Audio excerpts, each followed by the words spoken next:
السلام عليكم ورحمة الله وبركاته. إن الحمد لله نحمده ونستعينه ونستهديه ونستغفره ونتوب إليه ونعوذ بالله من شرور أنفسنا وسيئات أعمالنا. من يهد الله فهو المهتد ومن يضلل فلن تجد له وليا مرشدا. أشهد أن لا إله إلا الله وحده لا شريك له وأن سيدنا محمدا عبده ورسوله وصفيه من خلقه وحبيبه بلغ الرسالة وأدى الأمانة ونصح الأمة وكشف الغمة وجاهد في الله حق جهاده حتى أتاه اليقين. اللهم صل على سيدنا محمد وعلى آله وصحبه وبارك وسلم. أما بعد. Apa khabar sahabat pendengar IKIM yang dirahmati Allah Subhanahu wa taala? Marilah sama-sama kita bersyukur kehadrat Allah Subhanahu wa taala di atas segala nikmat yang Allah kurniakan kepada kita, dan marilah sama-sama kita bersyukur di atas nikmat iman dan Islam dengan kita mentaati segala perintah Allah, melaksanakan segala suruhannya dan menjauhi segala larangannya. Mudah-mudahan Allah Subhanahu wa taala sentiasa memberikan kita taufik dan hidayah dalam kita memenuhi kehidupan kita dengan agenda-agenda ketaatan dan menjauhi daripada segala yang dilarang Allah Subhanahu wa taala. Muslimin muslimat yang dirahmati Allah, alhamdulillah kita telah berada pada ayat yang ke-197 daripada suratul Baqarah. Allah berfirman, A'udzu billahi minasyaitonir rajim. Al-hajju ashhurun ma'lumat. فمن فرض فيهن الحج فلا رفث ولا فسوق ولا جدال في الحج وما تفعلوا من خير يعلمه الله وتزودوا فإن خير الزاد التقوى واتقون يا أولي الألباب. Yang bermaksud, masa untuk mengerjakan ibadah haji itu ialah beberapa bulan yang termaklum. Oleh yang demikian, sesiapa yang telah mewajibkan dirinya, yakni dengan niat mengerjakan ibadah haji itu, maka tidak boleh mencampuri isteri dan tidak boleh membuat maksiat dan tidak boleh bertengkar dalam masa mengerjakan ibadah haji. Dan apa jua kebaikan yang kamu kerjakan adalah diketahui oleh Allah. Dan hendaklah kamu membawa bekal dengan secukupnya, kerana sesungguhnya sebaik-baik bekal itu ialah memelihara diri, yakni dari keaiban, meminta sedekah, dan bertakwalah kepadaku, wahai orang-orang yang berakal, yakni yang dapat memikir dan memahaminya. Muslimin muslimat yang dirahmati Allah Subhanahu wa taala. Berkata Imam Al-Qurtubi rahimahullah, yang diringkaskan bahawa bulan-bulan haji yang disebut sebagai Ashhurum Ma'lumat adalah bulan Syawal, bulan Zulqaidah dan 10 hari pertama daripada bulan Zulhijjah. Dan dikatakan juga Ashhurum Ma'lumat itu ialah Syawal, Zulqaidah dan keseluruhan Zulhijjah.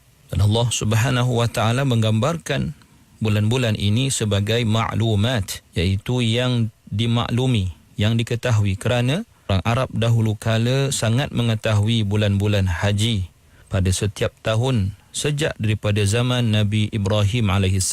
Maka Islam datang kemudian menegaskan apa yang telah mereka ketahui.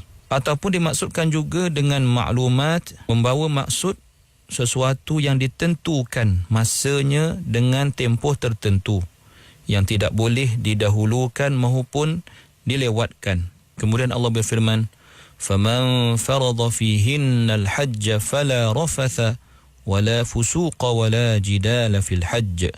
Oleh yang demikian, sesiapa yang telah mewajibkan dirinya dengan niat mengerjakan ibadah haji itu, maka tidak boleh mencampuri isteri dan tidak boleh membuat maksiat dan tidak boleh bertengkar dalam masa mengerjakan ibadah haji. Kataan ar-rafath pula pada asalnya bermaksud kata-kata yang kotor, kata-kata yang lucah dan sebagainya. Dan dimasukkan di sini ialah al-jima', iaitu persetubuhan, ataupun kata-kata yang lucah yang berkaitan dengan persetubuhan dan yang membawa kepadanya. Muslimin muslimat yang dirahmati Allah. Kalau kalimah al-fusuq, al-fusuq bermaksud terkeluar daripada ketaatan kepada Allah dengan melakukan maksiat. Di antaranya ialah perbuatan akihamun dan melakukan larangan-larangan yang ditentukan ketika sedang berihram dan lain-lain yang termasuk daripada larangan Allah Subhanahu wa taala. Manakala al-jidal pula daripada kataan al-mujadalah, iaitu perbuatan bertengkar, selisih faham yang membawa kepada pergaduhan, membawa kepada perpecahan hati, membawa kepada kutuk-mengutuk dan sebagainya, maka termasuk dalam kalimah al-jidal. Ayat ini menunjukkan kepada kita bahawa waktu-waktu dalam mengerjakan haji itu adalah waktu-waktu yang sangat penting untuk diambil berat. Khasnya bagi mereka yang telah berniat untuk mengerjakan haji dan telah pun berihram, maka hendaklah dia mematuhi segala peraturan-peraturan yang ditentukan oleh syarak, termasuklah menjauhkan persetubuhan terhadap isteri dan juga segala yang membawa kepada persetubuhan itu, serta menjauhi segala perkataan maupun perbuatan yang terkeluar daripada adab-adab Islam yang membawa kepada perselisihan, membawa kepada pertengkaran sesama saudara, sesama kawan dan sebagainya. Kerana ibadah haji itu mengumpulkan semua umat Islam di dalam suatu situasi dan keadaan yang memerlukan mereka bersatu, melambangkan kesatuan dengan pakaian yang sama, dengan amal ibadah yang sama, menuju ke tempat yang sama, meninggalkan juga tempat yang sama. Maka ibadah haji itu sendiri, simbol utamanya adalah kesatuan, simbol utamanya adalah kesucian hati. Maka perbuatan-perbuatan yang terkeluar daripada itu atau daripada semangat itu hendaklah dijauhi. Nabi SAW dalam sebuah hadis daripada Abu Hurairah radhiyallahu anhu, Nabi bersabda, qala man hajja hadzal bait falam yarfuth wa lam yafsuq raja'a ka yaumi waladathu ummuh.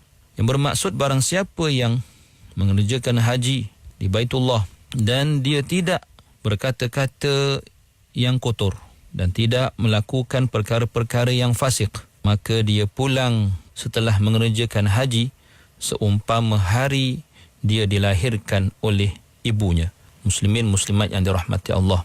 Hadis ini riwayat daripada Imam Al-Bukhari dan Muslim. Al-Imam Al-Alusi rahimahullah berpandangan bahawa frasa fala rafatha wala fusuqa wala jidala fil hajj, Allah nyatakan kalimah fil hajj itu dengan jelas. Allah tidak kata fihi, kerana menunjukkan bahawa betapa Allah Subhanahu wa taala sangat prihatin tentang perkara ini, bagi menunjukkan illah ataupun sebab hukum ini dikenakan. Maka ibadah haji itu yang merupakan ibadah yang menyebabkan kita perlu berpergian, bermusafir hingga ke kota Makkah semata-mata kerana Allah Subhanahu wa taala menyahut panggilan Allah, maka sudah pasti kesanggupan untuk bepergian sejauh itu perlu diiringi dengan kesanggupan untuk meninggalkan segala perkara yang terlarang itu, sebagai bukti betapa ikhlasnya kita kepada mengerjakan sesuatu yang diperintahkan Allah Subhanahu wa taala dengan sebaik-baiknya. Muslimin muslimat yang dirahmati Allah, terdapat beberapa pandangan fuqaha berkenaan dengan ayat ini, yang mana ulama Syafi'iyah mengambil ayat ini sebagai dalil bahawa tidak harus berihram haji melainkan pada bulan-bulan haji. Maksudnya tidak harus berihram haji pada luar bulan haji, kerana ihram pada luar ataupun di luar bulan haji itu dianggap sebagai melakukan ibadah pada bukan waktunya, sedangkan waktunya telah ditentukan seperti yang dikatakan ataupun difirmankan Allah sebagai ma'lumat, maka tidak sah. Sementara ulama Al-Ahnaf, ulama mazhab Hanafi dan juga Hambali berpandangan bahawa harus berihram atau berniat ihram haji sebelum kedatangan musim haji, akan tetapi dihukumkan sebagai makruh. Sedangkan Imam Malik pula tidak memandang ataupun tidak berpandangan makruhnya perkara tersebut. Seterusnya Allah berfirman, وَمَا تَفْعَلُوا مِنْ خَيْرٍ يَعْلَمُهُ اللَّهُ, bermaksud apa juga kebaikan yang kamu kerjakan adalah diketahui oleh Allah Subhanahu wa taala. Ayat ini merupakan suatu gesaan dan galakan untuk kita mengerjakan kebaikan setelah larangan daripada mengerjakan keburukan.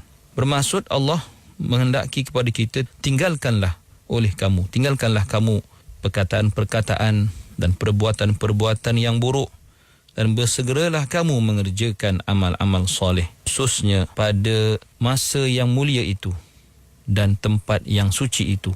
Sungguhnya Allah Subhanahu wa ta'ala tidak tersembunyi pada Allah apa juga yang kamu kerjakan, dan Allah akan membalas setiap satu amalan kebajikan yang kamu lakukan secara ikhlas kepadanya. Muslimin muslimat yang dirahmati Allah. Seterusnya Allah menyatakan lagi, wa tazawwadu fa inna khairaz zadi taqwa. Dan hendaklah kamu membawa bekal dengan cukupnya, kerana sesungguhnya sebaik-baik bekal itu adalah ketakwaan. Berkata Imam Fakhruddin Ar-Razi dalam tafsirnya, di dalam wa tazawwadu fa inna khairaz zadi taqwa ini terdapat dua pandangan. Yang pertama, bermaksud berbekallah kamu dengan ketakwaan, itu dengan amal yang soleh, dan dalilnya ialah firman Allah selepas itu, fa inna khairaz zadi taqwa. Dan untuk difahami perkataan ini, kata Imam Ar-Razi, bahawa manusia itu atau insan itu baginya ada dua permusafiran, iaitu permusafiran ketika di dunia dan permusafiran ketika meninggalkan dunia. Adapun permusafiran ketika di dunia, tidak boleh tidak manusia memerlukan bekal, iaitu makanan, minuman, perbelanjaan dan sebagainya. Sedangkan permusafiran daripada dunia atau meninggalkan dunia, tidak boleh tidak manusia juga perlukan bekal, iaitu ma'rifatullah, mengenal Allah, wa mahabbatullah, mengasihi Allah, dan berpaling daripada selain daripada Allah Subhanahu wa ta'ala. Maka perbekalan untuk perjalanan meninggalkan dunia itu lebih utama daripada perbekalan untuk dunia, kerana bekal di dunia itu hanya menghilangkan manusia daripada penderitaan yang sementara, sedangkan bekal untuk ke akhirat itu akan menghilangkan dan membebaskan manusia daripada penderitaan yang kekal abadi. Muslimin muslimat yang dirahmati Allah. Pandangan yang kedua pula, kata Imam Ar-Razi, ayat ini turun berkenaan dengan segolongan atau segelintir umat Islam daripada penduduk Yaman, yang mana mereka mengerjakan haji tanpa membawa apa-apa bekal, dengan mendakwa bahawa mereka adalah golongan yang bertawakal kepada Allah Subhanahu wa ta'ala. Kemudiannya bila mereka sampai ke Mekah, di Mekah mereka meminta-minta daripada manusia, dan mungkin berlaku mereka menzalimi orang lain dan merampas harta orang lain. Maka Allah Subhanahu wa ta'ala memerintahkan agar mereka berbekal, agar umat Islam berbekal, iaitu mengumpulkan bekalan untuk berperjalanan dengan harta, dengan perbelanjaan makanan yang akan membebaskan mereka atau menghalang mereka daripada perbuatan meminta-minta daripada manusia. Kemudian Allah menutup ayat ini dengan firman-Nya, wattaquni ya ulil albab. Bertakwalah kepadaku, wahai orang-orang yang mempunyai akal yang sejahtera, yang dipanggil sebagai ulul albab. Dan golongan ulul albab merupakan golongan yang kerap kali Allah Subhanahu wa ta'ala memanggil mereka di dalam Al-Quran bagi menunjukkan betapa pentingnya al-uqul as-salimah, pentingnya akal yang sejahtera, pentingnya al-madarik al-wa'iyah, kebolehan, kemampuan untuk memahami kehendak-kehendak Allah Subhanahu wa ta'ala melalui setiap hukum, hakam, perintah dan larangan yang diberikan atau dipertanggungjawabkan kepada manusia untuk dilaksanakan. Mudah-mudahan Allah menggolongkan kita dalam kalangan ulul albab. Amin ya rabbal alamin. Aqulu qawli hadha wa astaghfirullahal azim li wa lakum. Wassalamu alaikum warahmatullahi wabarakatuh.